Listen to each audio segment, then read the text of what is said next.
بص، انا مش هعمل زي الاهلاويه اللي كانوا شمتانين وفرحانين في دونجا وعبد الواحد السيد ساعه ازمتهم في الامارات. لا بالعكس، ده انا هدعم ابراهيم حسن كل الدعم، واسد وذكر وراجل، واي حد من البلد بنت الاحبه دي يبص لاصغر مشجع مصري يتهان هو اللي جايبينه.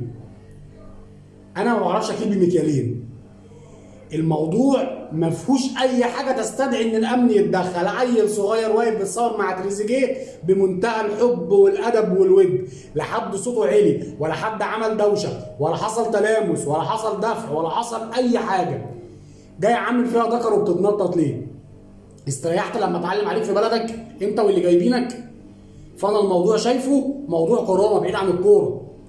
اي حد يبص لضفر عيل صغير مصري لازم يكون هو ده رد فعلنا عليه.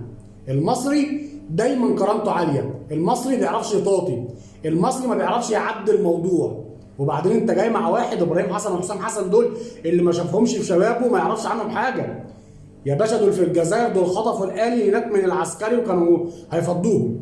فانت جاي مع حد بيعرفش يطاطي، احسن وتستاهل